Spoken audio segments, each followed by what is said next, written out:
So we're going to shift gears just a little bit here for the next portion of the presentation, as Avneet has laid out what the consequences are if mankind doesn't get its collective head out of its rear end and look at reality as it is and think about the future in a serious way. We're going to now look at what method of thinking must be adopted if mankind is actually going to not only avoid the consequences of an economic meltdown, of a prolonged war that will lead us into a nuclear confrontation with Russia and China, and thus a dark age, and really look at, well, what is required to go into a renaissance. We're going to begin after my presentation will lead us into a video followed by a final presentation by David Gosselin. The issue of mind over matter is really the core fight against imperialism historically, as far back as written records go, and probably long before. This idea that mankind must be defined simply by his material needs, lusts. This has always been the method by which empires convince the victim populations that they're nothing more than beasts, and thus, since beasts can't govern themselves, they always require a shepherd, some form of dictator, fascism, some elite must necessarily rule the many and keep them in a state of servitude for the benefits of imperialistic traditions. This system is now coming to an end as we're seeing that mankind this century has begun entering a whole new domain of relationship with the universe through the beginning of our harnessing of the atom, of our beginning to look beyond the frontiers of simply the biosphere on the Earth. And this is something that people really have to recognize, because when we often organize the population, our organization, when many of you met us often on the streets. We also organize in Ottawa in various institutions. But a recurring theme that we get as an assumption is either one of these dual aspects of, oh, but it's, you can't change. Yes, the war is inevitable. Wars always are inevitable. They always happen. It's always been this way as far as take anybody between the age of 20 and 80, and it seems that, in the course of their lifespan, wars have been a continuous theme. They've always happened. It'll always be this way. And you've got this idea of this non-changing progression of just bleh, it sucks. It's just brown people have always been starving and killing each other. It's a tragedy, but what are you going to do, Or you've got increasingly, as the crisis is objectively getting worse and worse and more unavoidable, you have this more startling but lawful reaction from another extreme where people very frequently, and it's scary to see how frequent this happens, will say, oh yeah, but it's the end of the world anyway. Right?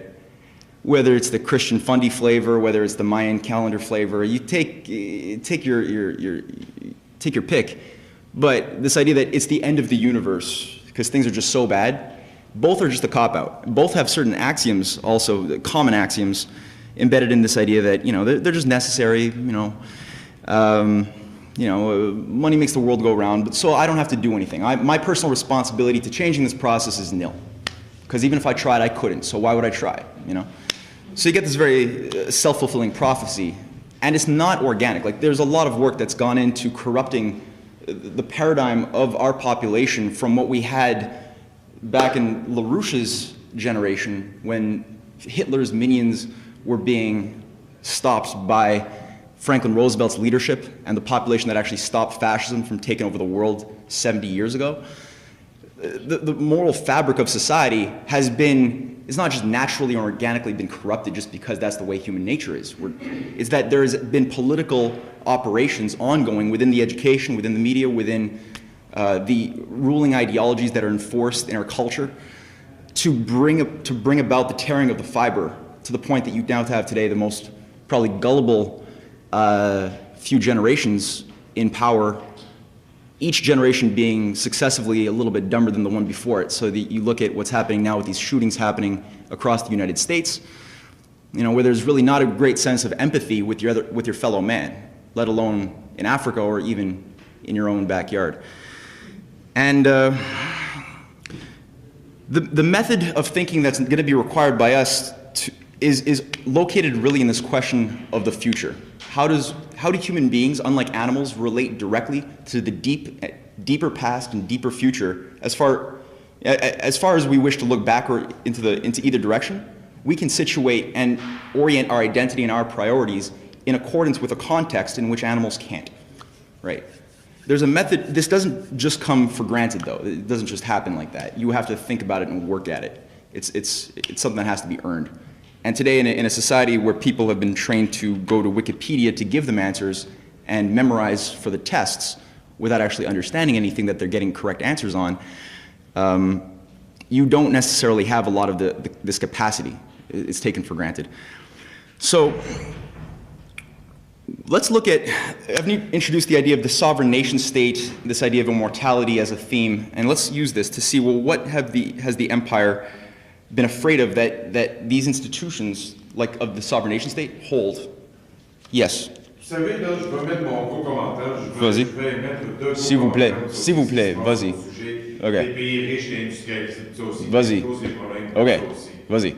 Vous savez, là, l'Europe et les États-Unis, et les deux, l'Europe, le pays le plus riche au monde, ça aussi, et l'Europe, le deuxième continent le plus riche au monde, ça aussi, là, après les États-Unis, là, les pays riches, l'Europe et les États-Unis, qui sont les deux superpuissances économiques, tout ça aussi, qui sont dominés par le capitalisme, tout ça aussi. C'est eux autres qui sont financés par les entreprises, qui sont le capitalisme, tout ça aussi, qui causent les guerres, qui causent les injustices comme ça aussi, puis les affaires comme ça, puis qui tuent les gens, tout ça aussi, qui déclenchent dans les pays pauvres comme ça, parce que surtout, les pays riches sont contre des pays pauvres comme ça, parce qu'en cause, les riches sont contre des pauvres, et ça, c'est eux autres qui causent les injustices. OK. C'est tout? Oui, okay. C'est tout. Le point que nous autres on ramène, c'est que, I'll go back to English for a second, but c'est que dans le contexte de la système monétariste, de la mondialisation, où vous avez une petite cartelle des banques et des petites familles qui contrôlent les règles de la finance, les États-nations n'existent plus. Si vous conformez à les lois de la mondialisation, vous n'êtes pas une nation souveraine. Ça n'existe pas. D'abord, beaucoup de gens aujourd'hui, ils lancent des condamnations à France comme une nation, à les États-Unis comme une nation ou les Canada comme une nation, et ne réalisent pas qu'il y a une plus haute facteur de contrôle qu'ils ne touchent pas. Et ça, c'est où nous autres on va aujourd'hui. That's what we're going to be going through throughout, I promise. So, let's begin. Mon dernier commentaire, après ça, Yeah. je vous laisse. Ouais. Mais après ça, mais ce que je sais, comme on dit, que ce qui est le problème, qu'est-ce qui se passe, où est le problème de ça, c'est les pays riches, les États-Unis et l'Europe, les deux continents superpuissances économiques, les pays riches qui posent des injustices, le capitalisme, par le capitalisme comme ça, qui déclenche dans les guerres des injustices dans les pays pauvres parce que les riches sont contre les pauvres. C'est les États-Unis et l'Europe. Oui, monsieur, mais je vous entends. Mais ce que je vous dis, c'est que les États-Unis est en train d'être recolonisé par l'Empire britannique qui contrôle Wall Street. Les États-Unis, comme une nation, n'est pas la chose qui décide de rien. Même les citoyens américains sont en train d'être tués par le politique de Wall Street, qui est le politique de la Grande-Bretagne, de Tony Blair, de la reine. That's a thesis. Ça, c'est qu'est-ce que vous allez... Si on se comprend, c'est peut-être les pays riches qui causent des injustices? C'est pas une question de riche contre pauvre, c'est pas ça. C'est une question d'idéologie, des idées. Mais laisse-moi continuer. Okay. Ouais, plutôt, on peut continuer la discussion de ce sujet-là après. Let me begin with somebody very important who said not that long ago that the future belongs to those who have the courage to change their axioms. Does everyone here know who Yitzhak Rabin was? Yes, he was Oslo Treaty signed. He was assassinated. So for those who say, oh, but there's always been peace and there's always been war in Israel and Palestine, that can never end. No. The Oslo Peace Accords in 1993 were arranged at a very historic meeting through Bill Clinton, who helped broker this deal between Yasser Arafat and Yitzhak Rabin, who was the Prime Minister of Israel, in 1993. That was based upon the principle of the Westphalian system, that through two sovereign governments working on an idea of the common benefits, the common interests of each, that war had to be stopped. And Yitzhak Rabin, who had his major problems in the 70s and 80s, carrying out atrocities against the Palestinians, recognized at a certain point, as you saw from the quote, that his thinking had to change. And as soon as this occurred, LaRouche made the point that the urgent thing here is that we must move with all speed and immediately to get these economic development projects, such as the canal from Gaza to the Dead Sea, going. Because if we wait until we discuss this thing out politically, the enemies of progress and the enemies of the human race, such as Kissinger and his friends, will be successful through people like Sharon's buddies, the other former prime minister, in intervening to drown the agreement in blood and chaos. This is 1993. The development projects which LaRouche was discussing and had been fighting for since the 1970s, along with leading engineers from Israel, from Palestine, were promoted by Shimon Peres and Yitzhak Rabin, as well as Arafat, and began with roads, rail, canals. LaRouche's Oasis Plan was the first example that was highly endorsed by many leading officials at that time, that involved refilling the Dead Sea with desalinated ocean water coming in from the Mediterranean, refilling the aquifers under the Gaza, where currently today you have a huge desperation of, like, literally by 2020 the Gaza won't really be livable if we don't change this because of the contamination of the underground aquifers. And when Yitzhak Rabin had made the request to the World Bank at that period for a $50 billion loan for development, the apparatus of the British Empire was seen in full effect by the conditionalities that no loan provided by the IMF or World Bank would be permitted to go towards anything that would involve dams, electrification, roads, nothing. You could only use the loan for otherwise repaying other usurious debts, as has been the method for many countries around the world. So that, what LaRouche had pointed out is, if people don't on the ground start seeing Earth being moved, if they don't see transformation physically happening to bring in water and get Palestinian and Israeli engineers working together, that all of this would be sabotaged. And indeed, merely 2 years later after this fight, Yitzhak Rabin was indeed assassinated by an agent working for an operation in Israel, and no development had occurred. The idea of forecasting is not something for the gods or for the experts that know all of the right mathematical models, right? The Bernankes and the oracles like the Greenspans, who we're told today are the only ones who are allowed to have authoritative opinions about the future. That is not the case. These people are always wrong, in fact, and what LaRouche has been pointing out is that he's not special. He doesn't have a crystal ball. It's simply that you have to have a sensitivity to the real nature of what human beings are and how we relate as a process to nature, to the biosphere, and how the mind comes to know things about the universe which other animals don't. If you are sensitive to this component, then you can develop insight into processes and act on future states. It's not something that you can be a voyeur about and just make commentaries about, right? Because we're told that, oh, you have to be objective. You can't see yourself. You're subjective. You have emotions. You can't put yourself inside of a process and still speak like an authority. But how could you actually talk about 30,000 African children dying every day of starvation from an objective framework, right? That doesn't work. The idea of justice is intrinsically a part of your analysis. So this is the problem with the current experts. They're really being trained to be voyeurs and have commentaries, but they're not actually trained to change the future. What we're actually doing as an international movement is changing the future. We're intervening into a process and encouraging other people to take on this outlook and method of behavior as well, because it's only potential, for good or for bad. Now, the first parameter, it's not the money. When you're looking at people, the first exercise is really to look at the right parameter. You're not looking at money at all. You're looking at, well, look, you've got an Earth. An Earth has had a certain maybe 4 or 6 billion year experience in a solar system, and in that time, life has arisen on this particular planet. At this point, the current densities of population around the world are as follows. What's in deep red is upwards of 1,000 people per square kilometer, and the lighter and lighter you go, it's less people per square kilometer, right?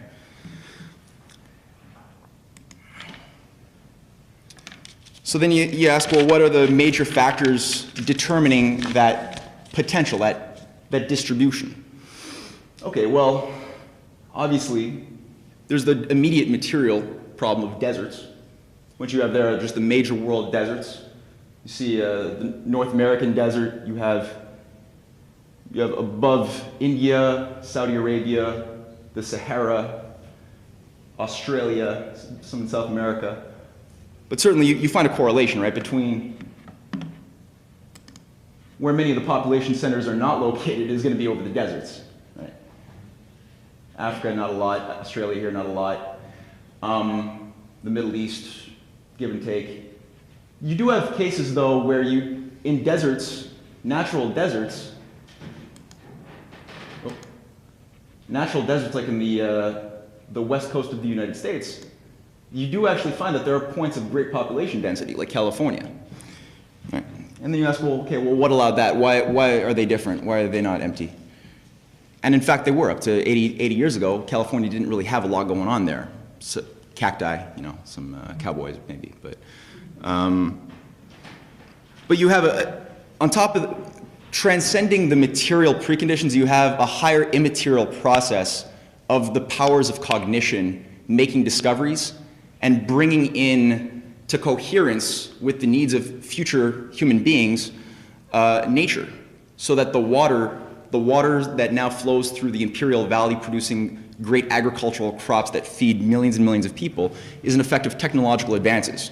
The actual idea of what Roosevelt did by bringing in water into that region of the West during the New Deal was an idea of mind over matter, right? You're transforming nature for the sake of the future to meet a real objective need. This is something which the empire is zeroed in on as a direct threat to its existence, because you don't just feed people for the sake of feeding people. You don't just make money with that. You actually make people smarter, and they have a greater sense of self-dignity when they actually build something for the future and they see that their life had meaning, right? So LaRouche is saying here, and he's been really going back to his papers for 40 years, that the effect of mankind in nature is not some fixed relationship where we have to adapt to scarcity. We have to adapt to the deserts, as many people like David Suzuki are telling us we have to do.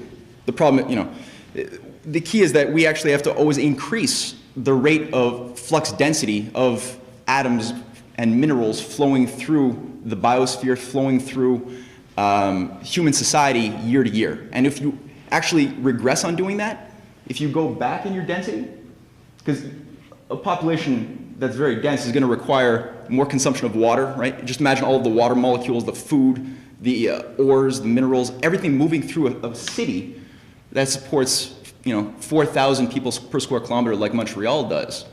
That's going to be much greater than the amount of flux of water and things that you'll find over a period of the Sahara Desert, right? Or a period of civilization 500 years ago. Right, when agricultural techniques and the technology were much less advanced.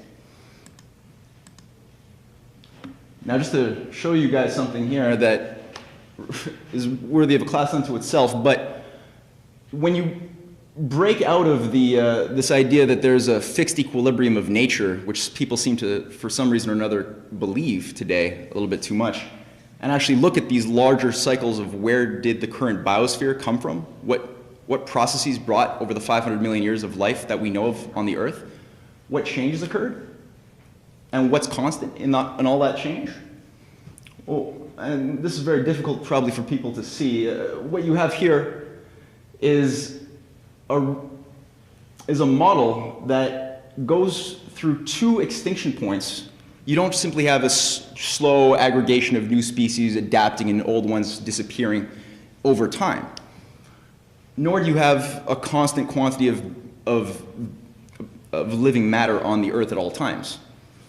In fact, the quantity and density of matter is already, we're finding here, increasing over time. And in that process, you have things like the PT extinction, which you see here, where 96% of the species existent disappear in the fossil records, replaced by a whole new system of life, where up until about 65 million years ago, you have a KT extinction. You guys have heard about the KT extinction, right? Yeah? Yep. So it wasn't just the dinosaurs that disappeared, though. What you had is a whole system of 80% of the flora, fauna, all these species that disappeared with them, to be replaced by a whole new species, system now dominated by mammalian life, fruit-bearing plants, and things which require a denser form of operation, of consumption, of production, which mammals just naturally, we produce and we consume and require a greater degree of metabolic activity than a lizard. This is something which LaRouche has pointed out we see replicated in human society. It's not just in the biosphere that we find this growth, but when we look at human society over the past several thousand years, that when we move, in our metabolism, we have an aspect which is physical, material in our body, but we also have a mental one where we burn different types of matter we find in nature for the sake of work, right? For the sake of sustaining more power to produce food, to transport it, to produce more ideas. From wood to coal to oil to fission to fusion, mankind is the only species that uses fire in a directed way and has the power to always break out of one fixed, limited resource when they're being creative, to discover something more efficient, more energy dense, that allows us to sustain a higher quality and quantity of life. So I'll just throw that out there. Because what is the opposing way the opposing philosophy that's currently being enforced upon Africa as a continental policy, because this oligarchy which is controlling us, they think global. You know, even though people tend to think local, the oligarchy which is trying to manipulate everybody thinks very global. And the only continental policy we see in practice over the past 30 years involve doing the very opposite of what nature actually is showing us it's doing. Instead of actually increasing the density of flow of materials, right, of water, of people, what we actually have is simply the biofuel policy as one example, where every pink country are growing massive amounts of biofuels as demanded by the IMF to receive loans. Everyone here knows what a biofuel is, right? Yeah? So the idea of actually taking corn, sugarcane, food in a world of starvation and burning it for gasoline for the world markets to make for speculators to make money with something while people are starving. This is something which is growing hyperbolically, these policies.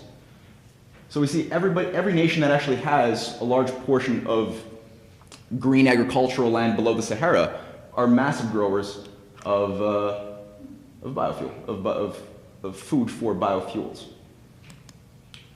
Then the other aspect for the Sahara, what we have is an example of desert tech, where you're actually, this is just to give people a sense of the racist, genocidal policies that are the outgrowth of environmentalism. This program has been now enforced again by the World Bank and IMF to save the environment, just like biofuels, that involve saying, well, look, there's so much light that falls, so much sunlight that falls upon the Sahara. Why don't we just, instead of developing it and greening it, why don't we just cover it with solar panels, with windmills off the coast, and since all of the European countries are supposed to be getting out of carbon fuels and nuclear, right? Because the policy is to destroy all use of nuclear and become carbon neutral as a society, meaning no breathing. All of those countries now need energy. Where are they going to get it? Oh, but you know, all of these North African countries can now ship off that excess green energy into Europe for their consumption. And you can see the complete racism here, right? Because you're not going to, with those energy sources, you're going to be increasing the desert, increasing the heat, which is what having a desert covered with solar panels, it increases the heat, the temperature of that desert by 2 to 3 degrees. So you're going to be increasing the rate of desertification, and you're going to be increasing the rate of stupidification of the people. Because really, if you think about it, you know, what's the knowledge requirements of somebody sustaining a windmill plant, you know? It's literally the intelligence of a squeegee, because you have to go out and squeegee it from all the sand that it gets on it every day. So it's a recolonization of Africa in a more overt way than we've ever seen, with the abrupt policy of depopulation. What are we talking about? What's LaRouche, what's our movement, what are our collaborators talking about when we say increasing the the energy flux density of nature. Well, this has been something, when you look at those, again, go back to the objective, what is nature throwing at us, right? We know that nature is very destructive to life and human life. We have things like Hurricane Sandy, which you see up here right now, slamming into the east coast of the USA, Haiti, just a few weeks ago. You have periodic droughts, you have earthquakes. Nature is a violent place. It's not some place you would want to necessarily just adapt to, you know. This is something that you really want to think of as something you want to tame than anything else, but in a responsible way. Now, people like Franklin Roosevelt had openly, explicitly the intention of greening the Sahara Desert. What I'm going to do in my presentation today is just focus on a few components of more advanced development projects for completely greening that Sahara Desert. How do you actually transform it in a way that's lawful? That's something which the empire hates because they can't coexist in a world of development. We have most of these studies I did not come up with myself. These are things that other engineering firms have been struggling for, leaders across Africa have been fighting for decades and decades. Our movement has been promoting many of these things. I'm just going to go through a few of these, and I'll try to do it justice in the limited time I have. And I'm hoping I won't have to skip over too much either. Yeah. So, all right. So let's begin with the southern, or the northern part of or the southern Sahara Desert. A great, perfect example of this problem of deserts can be seen in Lake Chad. In the country of Chad, you have a lake. In only 30 years, from 1972 to 2007, what you've seen is the shrinkage of this lake, this massive, massive lake, which in 1972 was 26,000 kilometers squared, to today, where it's only about 1,400 kilometers squared. That's a shrinkage of 95%. Now, when you look at the causes online of what's causing this, you'll have the typical hysteria about, oh, this is global warming. This is why we need to put up cover solar panels across Africa even faster. That's, we need to fight it with more food into biofuel faster. People don't often look at the fact that this is not to do with that. This is everything to do with the IMF's policy of cash cropping.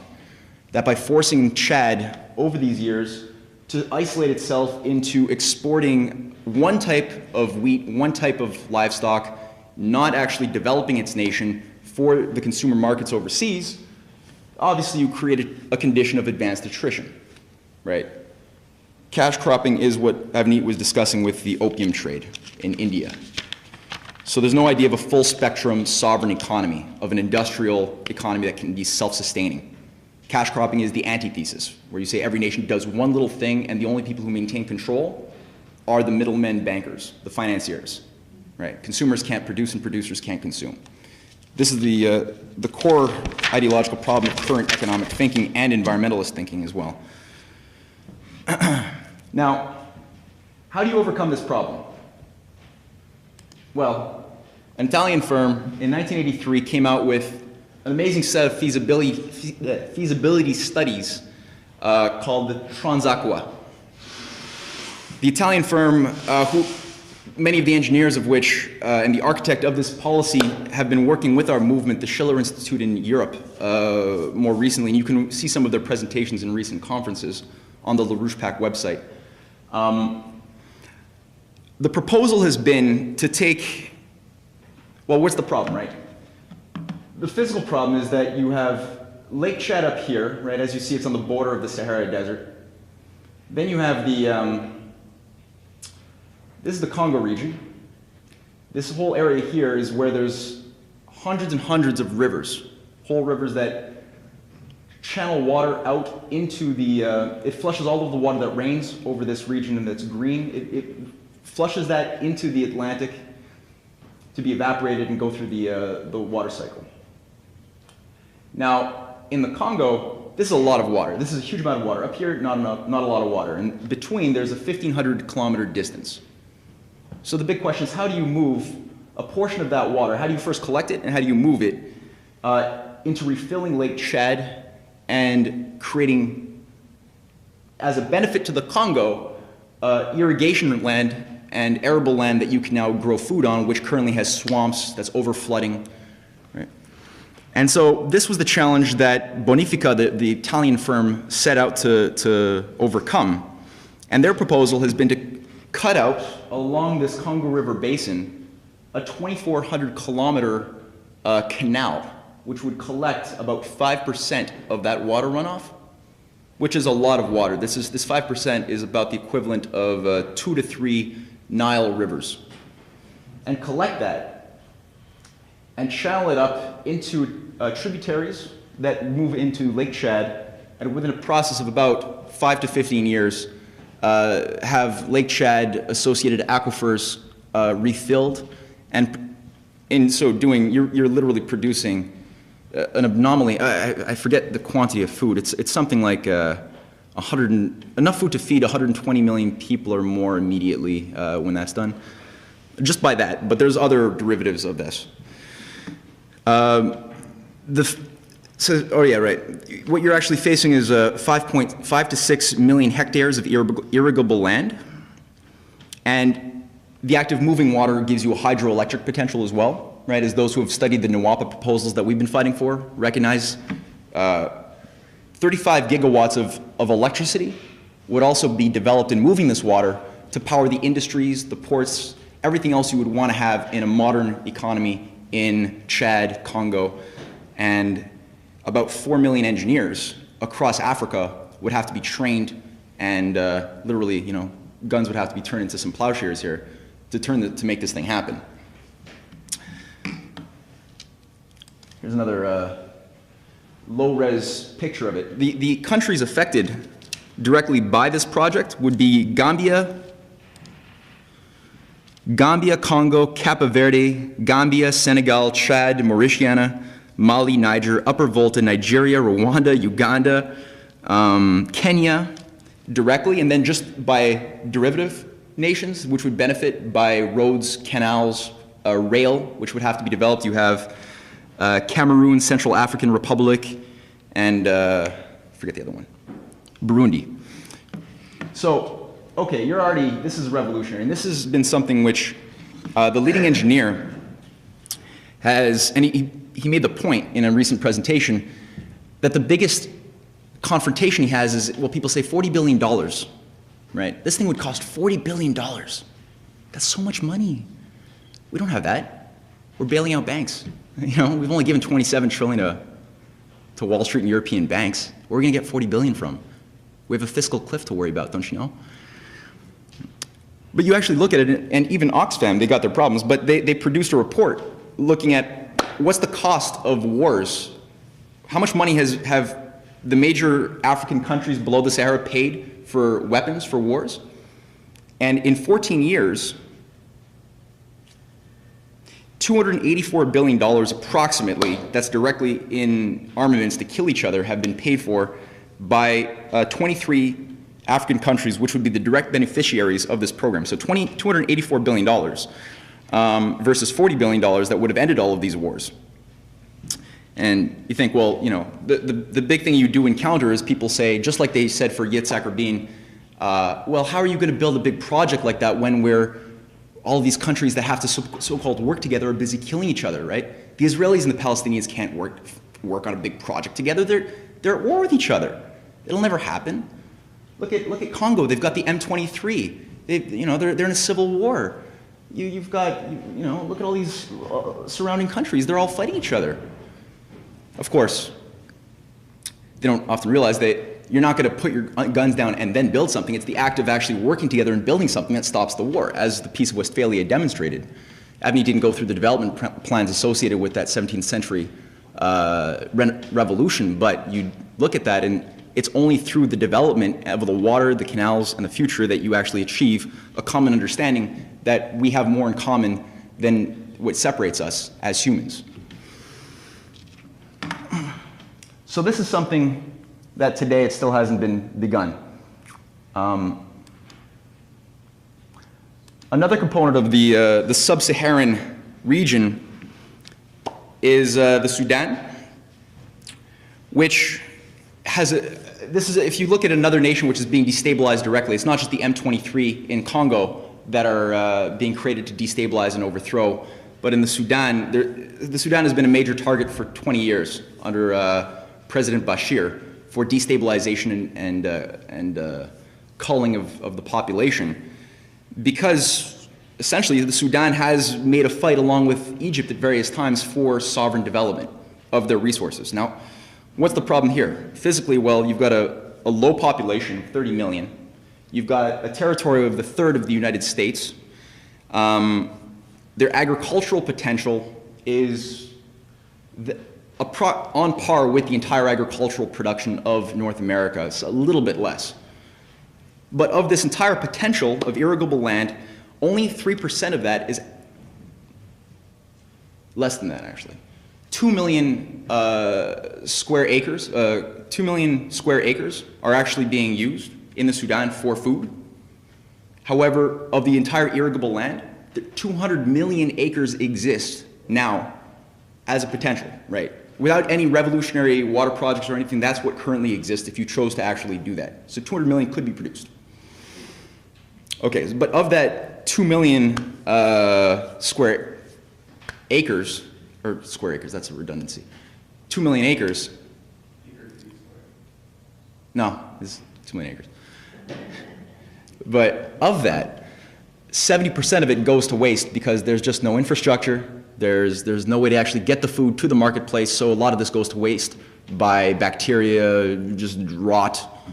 Yes, oui, absolument. Pour les pays, c'est quoi le pays le plus qui produit les figues, tout ça, et comme un peu, je veux dire, les dattes, tout ça, oui, ce sont les pays arabes. Ceux qui produisent des figues, vous connaissez ça, ce sont la Grèce et les pays arabes, ça? Les figues, je ne sais pas. Mais je sais que beaucoup des productions de nourriture qu'on trouve dans les pays abusés par la FMI, ils exportent pour les marchés spécialisés, comme les fraises de Tunisie qui sont mangées en Europe. Mais c'est pas trop souvent qu'on voit que ces nations qui produisent ont le droit de consommer eux-mêmes aussi. And that's the big problem. What I was just saying was that for those countries, because he was asking where do the figs come from, I don't know. Yeah. Et après ça, dès un de ces jours, même plus tard des années plus tard, que les guerres seront finies, tout ça dans le Moyen-Orient, tout ça aussi, là, après ça, il y aura un développement de production assez développé qui va s'agrandir sur la production alimentaire, tout ça, sur le biologique, tout ça, des choses comme ça. We have to double world food production fast. That's right. You have to. Tu dois doubler la production de nourriture mondiale vite. On n'a pas trop de temps. Et en faisant ça, on va être capable de transformer l'économie à quelque chose de juste et moral. Mais ça prend une conception de l'être humain pour mobiliser la créativité nécessaire pour arrêter l'empire global qui veut écraser le développement et pour faire le job de doubler la production et d'enseigner la population de comment le faire eux-mêmes. Pour un développement qui ait plus de richesse, tout ça, sur l'ingénierie. Yeah. C'est ça en français comme vous dites? Yeah, you have to educate everybody. Mass education. This small area is what we currently have as food, which has been called the Gezira farmlands in Sudan. This is the Blue Nile, this is the White Nile, and this is the Nile as a whole, the longest river system in the world. And this is what's been completed in 1958. Since then, not a lot has been permitted to develop, not very much. We have had developments where, under Bashir in 1993, the Sudan did become food self-sufficient with current policies that stuck it to the IMF, but there's been a struggle. And now with Tony Blair as heading up the economic policies as the Sudan advisor, this is obviously crashing down pretty fast. But the fight is still on. This is what I was telling you about the 200 million acres potential. This is just right there. Like literally this would be completely blossoming with arable land, forestry, you have 200 million acres of food, 200 million acres also of forestry that could be developed if you chose to use these water resources in a normal way. And $57 million for pasture alone, $1 million acres. So this is okay. This is just what we're dealing with there. So this is sub-Saharan. Now we're going to begin to move into okay, one other aspect actually. To make this, to accelerate this, the biggest project that we've seen in this area has been the Jonglei Canal. This is Egypt, Libya's over there, Chad, Sudan. The Jonglei Canal is something which flows on the White Nile, which goes through these major swamplands. As you see here, it says it's partially dug. It's partially dug because 70% of it was finished. It was begun in 1978. It was finished it was stopped in 1984 when civil war broke out with the Sudanese Liberation Army, sponsored by the British to destabilize the Sudan in civil war. And this massive behemoth, this is the biggest digging machine in history. It's huge. It's like, got it written down here. It's 2,100 tons, capable of digging 2 kilometers per week at 3 shifts alternating, right? 8 hours a pop. Its name is Sarah, dubbed Sarah. And poor Sarah has been completely abused and neglected, used primarily for target practice by militias in Sudan for 20 years. It was brought in by a French firm. After, literally, I mean, you've got a small little stretch, and if this were finished, the entire Sud Swamp area would be reduced by 35%. And that swamp will be turned into, just like the Tennessee Valley Authority under Roosevelt, it would be completely, producing food. All right, so these are 2 areas. You've got this major potential here in the Sudan. You've got the Lake Chad. Oh. And now let's move just to a couple of projects in North Africa, right? Where for about, literally, I mean, we're talking over 100 years, architects and engineers have been looking at this little water depression here, this lake. It doesn't exist. Today there is no water in this lake. It's called the Katara Depression. And simply by taking well there is, but there's a little bit of salt water. It's not really much. But by cutting through 35 kilometers, you could fill this thing up with water from the Mediterranean and blossom that region. Now this is the big thing. With the southern sub-Saharan countries, the problem is mismanagement of the natural water resources, right? Opposite problem exists in North Africa. It's where do you create those resources, right? They don't exist. So it's a twofold problem. Egypt, well, their population, you've got like 80 million people. They all live on about 5 to 7% of the landmass, right? All congealed around the Nile. So that most of Egypt is completely uninhabited. This is why you need development. You need more people in these areas. And the Qatar Depression is about the size of 2 Lebanons, 19,600 kilometers squared. German planning firms have estimated that 2.7 billion kilowatts of power per year could be developed by bringing this water in. And this region would blossom. So you've already got taken on the desert here pretty heavily. The other component is the root air. You can't really see it. I didn't have an adequate picture, and I wish I did, so you'll have to just imagine it. What you see here is Tunisia and Algeria. You guys see that little patch of green? Right. There's 3 similar depressions up here. Since about 5,000 years ago, you had a lot of water over the Sahara. That has since flushed. It's now not over the Sahara anymore. But you have relics, echoes of this, with the salt flats underneath the desert, and you have little depressions all over the place that were formerly vast canals. Now this calls for doing something similar. A French engineer named François Rouder in 1874 put out the first feasibility study to bring that water in, flush it, and he called for cooling down the climate, because whenever you have any area that has a lot of green naturally has more evapotranspiration, right? More precipitation naturally happens because more cloud coverage forms over the green areas than over a desert. Not a lot of clouds in the desert. And this means a cooling naturally happens. And the water itself, life has what we've noticed is a self-directed, self-developing property to it. Life makes more life. Deserts don't just grow against life. Life actually does take over deserts organically if you give it the right impetus.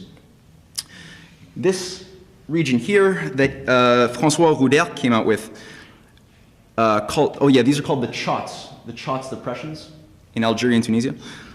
Chotts, yeah. And this calls for taking 400 kilometers of water motion from the Gulf of Gabes in Algeria to the canals throughout Tunisia, and it's 240 kilometers of canals. This was backed by the engineer who was the designer of the Suez Canal and the Panama Canal, right? So this guy, Ferdinand de Lesseps, who designed both the Suez and the Panama, also backed this thing full-heartedly. This would completely work. The big problem, obviously, is salt water, right? Because we know that salt water is not always conducive to living things. There's ways around that. One aspect, immediately, just in terms of there are certain types of crops we can choose to selectively breed in regions like what are called halophytes. Halophytes are a form of plant which it thrives. It likes salt water. So you can grow certain types of plants using salt water.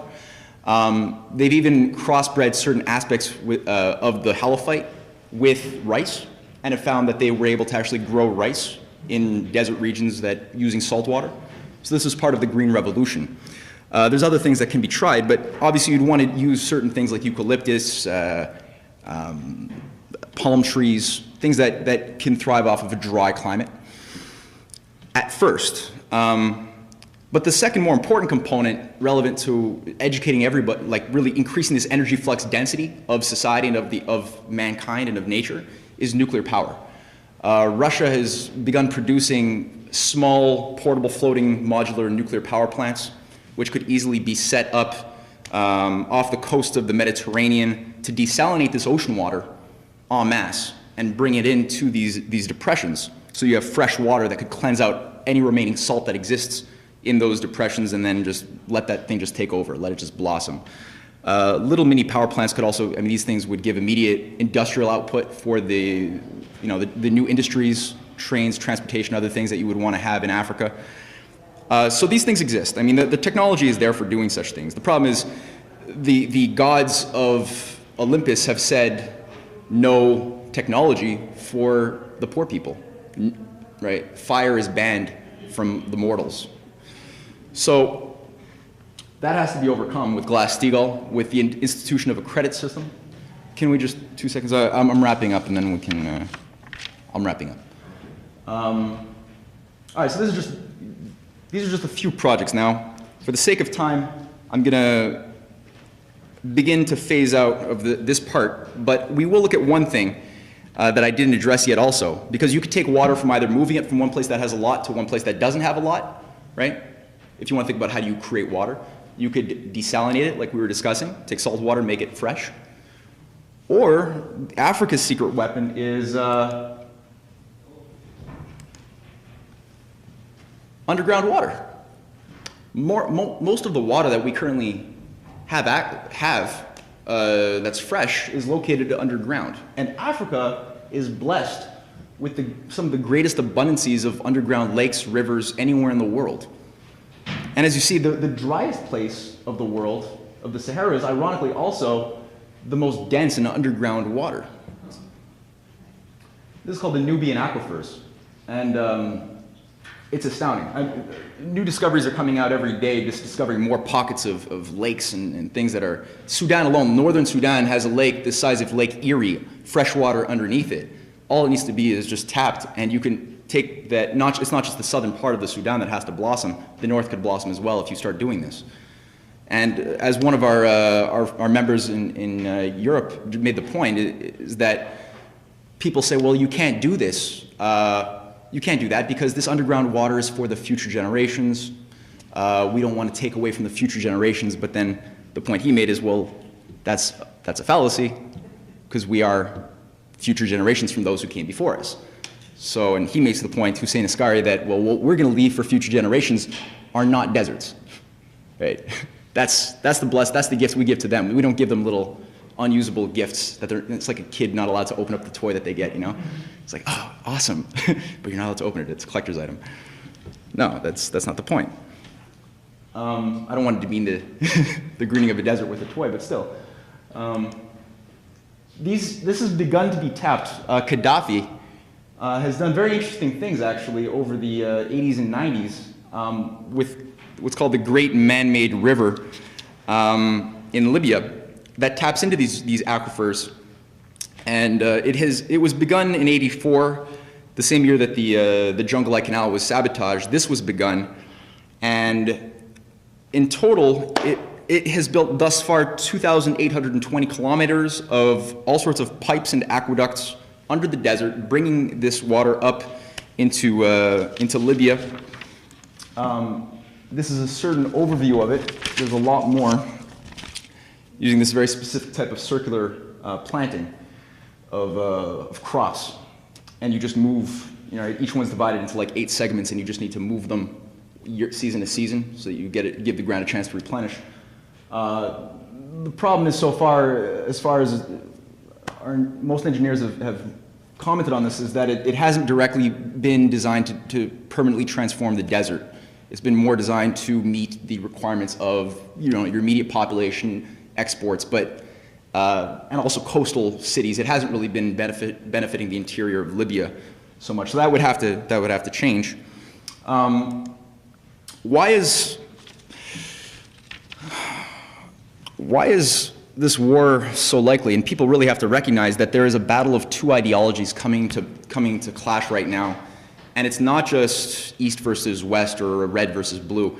It's that you have Russia, China, India, hell, most of the countries representing the majority of the world population concentrated in the East, Africa, South America, that they want development. Because they know that the choices when you're faced with a limitation to your population, you could either reduce your population, or you can educate your population and change nature to increase the bounty of nature for a growing population. You can do one of the two. You can't stay fixed. There's no equilibrium. And so these nations who have been resisting the war drive have also been positively making the type of offers and projects economically with Africa and Southeast Asia that the West hasn't made since John F. Kennedy was killed. So these are just a brief layout of the various hydroelectric dams and water projects being built with the help of China in Africa. Every single dot is a hydro plant. In the Sudan, as an example of the method that China, because people often say, oh, but China, they just help for their own self-interest, you know. And it's like, yeah, for sure, they help for their own self-interest. It's in your interest not to have neighbors killing each other and to have educated neighbors who can eat, you know. And yeah, there might be some unjust dealings, but whatever. The point is, you're actually doing things that are going to benefit those countries in real ways. 5,000 Sudanese engineers were actually trained by China to build this major dam that was finished in 2007. As an example, we haven't done anything like that since Eisenhower, actually training people in a poor country to do something themselves. The method of the IMF and World Bank has been send in Monsanto's people or BP oil, you know. Don't allow people in the poor country to actually make use of anything you do, for God's sakes. They might become sovereign. Rail, it's astounding. I mean, the quantity of rail projects, all of which China has been building throughout almost every country in Africa, that involve opening up, you know, corridors for new potential development. They have, unlike the British colonial history in Africa, which has created a sea of these tiny little rail lines all around the perimeter. When you look at what Britain has done, you find these little tiny worms all along the coasts to mines, never having common gauge. So there's no potential to actually connect any part of Africa with itself, right? Because the British had thought this through.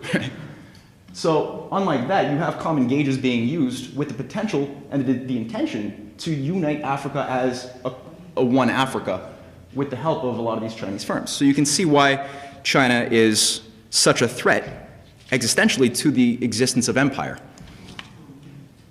So okay, weakened green deserts. There's similar projects that you guys, I encourage everyone here to watch on our Schiller Institute website, and on the CRC website, Committee Republic Canada, that go through the Middle East, Saudi Arabia, I mean, the world. We've got it covered. Engineers, there's hundreds of thousands of engineers ready to go and move on this stuff. It has to be seen in the context of what LaRouche has called the world land bridge, that starts with the connection between Russia and this continent to Alaska, Canada, the connection of the Panama Canal through into South America, and through Saudi Arabia and the Middle East into Africa. You can connect the entire world by overland high-speed magnetic levitation rail. It's much less expensive to do this than it is to bail out a bunch of bankrupt zombie banks by far. And the idea is the future needs it. If you don't do this, the population is going to collapse into a dark age. The phenomenon driving hurricanes will be stymied. For people who remember that first picture of Hurricane Sandy slamming into the East Coast, remember? Hurricanes that slam into the East Coast happen because directly of the Sahara Desert.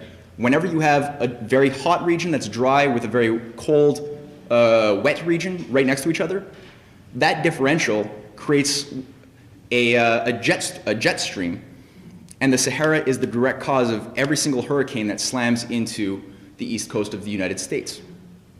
So by greening that region and cooling down and stopping the differential, all of a sudden mankind is actually regulating nature to stop destroying more nature and people. So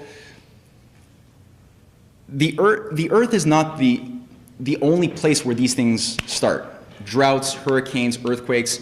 Yes, there are factors on the Earth, but we have to look, especially if we're thinking about the permanent and continual immortal survival of the species, we have to look at the factors that pre-exist the Earth, that are actually higher and even more important in many ways in driving these processes of what causes deserts, what causes ice ages. Well, and to do that, we all have to begin to look at the role of our solar system, right? And our solar system is giving us the greatest clues right now that we are spending way too much time looking at balancing diminishing returns and our momentary pleasures, and not looking enough at creating new resources and doing things that are in the common interest of mankind. Russia and China have policies that have looked at, well, let's just say one thing. Before I actually say Russia and China, on December 12th, we almost got nicked by something big. I don't know if you people heard.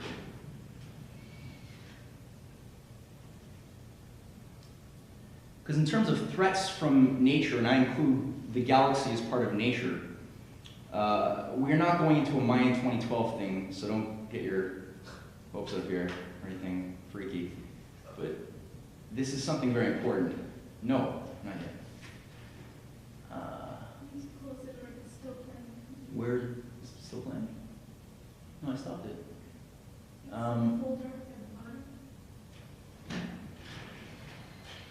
December 12th in the morning. Oh, forgive the, we don't even need this sounds here. All right, what you have here. Yeah, let me hear these sounds.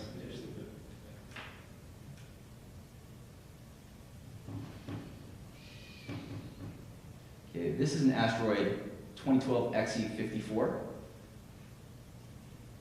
That's the Earth, that's the asteroid. On December 12th in the morning, a 3-kilometer asteroid flew between the moon and the Earth. I forget the distance, but between the Earth and the moon is still close enough for me. 3 million miles. 3 million miles, okay, sure. So, It's 400,000. 400,000 total? So it wouldn't be 3 million, it would be less than if it flew between the two. That's 1.2 seconds for one. Right. So, in that case, it would be less than 3 million, whatever it is, I'm not too sure. But the point is, 3 kilometers that's an extinction maker. They hypothesize that the thing that eliminated the dinosaurs was something probably around that, 3 to 6. 3 kilometers, it's a lot of mass, there's a lot of gravity tension. Yes. So you think Yeah, right. So what we're facing is, if we know that these things will objectively hit us. We know that, just look at the fossil records, looking at the environment in which the greater biotic environment is located in our little neighborhood of the galaxy. Guaranteed asteroids hit all the time. Big ones also hit periodically. And it's in all of our self-interest. I don't care how rich you are, or how poor you are, or what color you are, or what anything. It is in your interest to understand the processes that go into making this happen, and then thinking about how do we actually deal with this in a way that we have thought about dealing with deserts. So the following presentation was produced by our LPAC research team in the United States, introducing people to this aspect, looking at how the only nation which has produced a proposal to deal with this objective threat is Russia, directly as a nation, which has called through the, I think they actually go through it, so I won't say more than that, because I believe this video might actually go through the political aspect of this. If it doesn't, I can do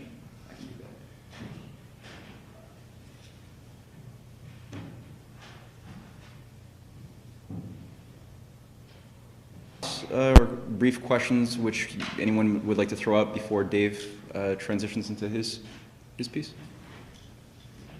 Yeah. Why don't you use solar power to desalinize water? Because of the energy density of the power of solar panel is what's called a low energy flux density. It's a the heat quality is of a low density such that you can't do the power to vaporize the water sufficiently and separate it from the salt in the reverse osmosis, which is necessary. Because you have to heat it up, so you have to vaporize it, and then the salt falls to the bottom, and then you collect the vaporized water, and it becomes water again. The amount of water that's required and the heat densities are too high for solar panels or windmills to do the job. So you have to go to, like right now, most of the solar panels are made, most of the desalination plants, there's about 15,000, are made with natural gas and coal and things like that, which is not efficient either. It's it's more efficient density-wise than wind or solar, but it's also limited. You don't want to stick with that shit anymore. But the nuclear is the only option to get into this domain where we have to think not only about greening deserts, but also if we're going to deal with asteroid threats, you can't do that with a solar or wind power economy. You need high density energies to deflect the orbits of these things. Yeah, see, that would be nuclear. Wouldn't it be fun to have all of our nuclear weapons pointed at asteroids? Instead of at each other, right? That's great. Yeah. Get rid of them all. Yeah, right. Yeah. Too many. Not all of them, there are too many. Only the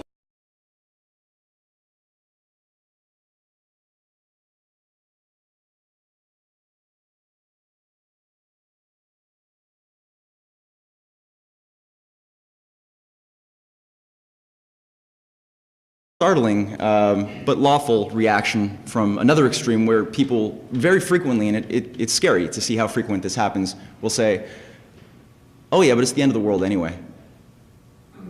Right? Whether it's the Christian fundy flavor, whether it's the Mayan calendar flavor, you take your pick. But this idea that it's the end of the universe because things are just so bad, both are just a cop-out. Both have certain axioms, also common axioms, embedded in this idea that they're just necessary. Money makes the world go round, so I don't have to do anything. My personal responsibility to changing this process is nil, because even if I tried, I couldn't. So why would I try? So you get this very self-fulfilling prophecy, and it's not organic. Like there's a lot of work that's gone into corrupting the paradigm of our population from what we had back in LaRouche's generation when Hitler's minions were being stopped by Franklin Roosevelt's leadership and the population that actually stopped fascism from taking over the world 70 years ago. The moral fabric of society is not just naturally or organically been corrupted just because that's the way human nature is. It's that there has been political operations ongoing within the education, within the media, within the ruling ideologies that are enforced in our culture to bring about the tearing of the fiber to the point that you now have today the most probably fascism. Some elite must necessarily rule the many and keep them in a state of servitude for the benefits of imperialistic traditions. This system is now coming to an end as we're seeing that mankind this century has begun entering a whole new domain of relationship with the universe through the beginning of our harnessing of the atom, of our beginning to look beyond the frontiers of simply the biosphere on the Earth. And this is something that people really have to recognize, because when we often organize the population, our organization, when many of you met us often on the streets. We also organize in Ottawa in various institutions. But a recurring theme that we get as an assumption is either one of these dual aspects of, oh, but it's, you can't change. Yes, the war is inevitable. Wars always are inevitable. They always happen. It's always been this way as far as take anybody between the age of 20 and 80, and it seems that, in the course of their lifespan, wars have been a continuous theme. They've always happened. It'll always be this way. And you've got this idea of this non-changing progression of just bleh, it sucks. It's just brown people have always been starving and killing each other. It's a tragedy, but what are you going to do, Or you've got increasingly, as the crisis is objectively getting worse and worse and more unavoidable, you have this more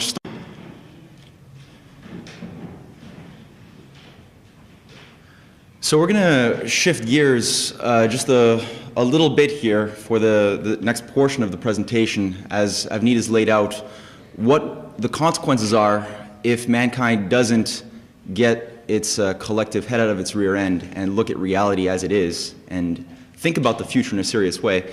We're going to now look at what method of thinking must be adopted if mankind is actually going to not only avoid the consequences of an economic meltdown, of a prolonged war that will lead us into a nuclear confrontation with Russia and China, and thus a dark age, and really look at, well, what is required to go into a renaissance. We're going to begin, after my presentation will lead us into a video followed by a final presentation by David Gosselin. The issue of mind over matter is really the core fight against imperialism historically, as far back as written records go, and probably long before. This idea that mankind must be defined simply by his material needs, lusts.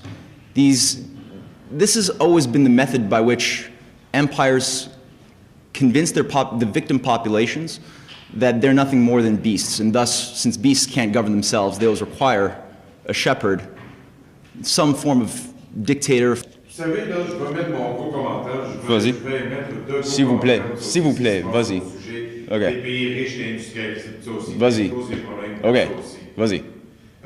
Vous savez, là, l'Europe et les États-Unis, et l'Europe, le pays le plus riche au monde, ça aussi, et l'Europe, le deuxième continent le plus riche au monde, ça aussi, là, après les États-Unis, là, les pays riches, l'Europe et les États-Unis, qui sont les deux superpuissances économiques, tout ça aussi, qui sont dominés par le capitalisme, tout ça aussi. C'est eux autres qui sont financés par les entreprises, qui sont le capitalisme, tout ça aussi, qui causent les guerres, qui causent les injustices comme ça aussi, puis les affaires comme ça, puis qui tuent les gens, tout ça aussi, qui déclenchent dans les pays pauvres comme ça, parce que surtout, les pays riches sont contre des pays pauvres comme ça, parce qu'en cause, les riches sont contre des pauvres comme ça, c'est eux autres qui causent les injustices. OK. C'est tout? Oui, OK. c'est tout. Le point que nous autres on ramène, c'est que, I'll go back to English for a second, but c'est que dans le contexte de la système monétariste, de la mondialisation, où vous avez une petite cartelle des banques et des petites familles qui contrôlent les règles de la finance, les États-nations n'existent plus. Si vous conformez à les lois de la mondialisation, vous n'êtes pas une nation souveraine. Ça n'existe pas. D'abord, beaucoup de gens aujourd'hui, ils lancent des condamnations à France comme une nation, à les États-Unis comme une nation, ou les Canada comme une nation, et gullible few generations in power, each generation being successively a little bit dumber than the one before it. So you look at what's happening now with these shootings happening across the United States, where there's really not a great sense of empathy with your fellow man, let alone in Africa or even in your own backyard. And the method of thinking that's going to be required by us is located really in this question of the future. How do human beings, unlike animals, relate directly to the deeper past and deeper future, as far As far as we wish to look backward into either direction, we can situate and orient our identity and our priorities in accordance with a context in which animals can't, right? There's a method. This doesn't just come for granted, though. It doesn't just happen like that. You have to think about it and work at it. It's something that has to be earned.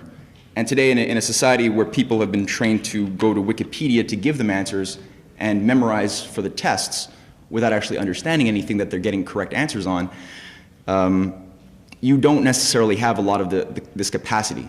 It's taken for granted. So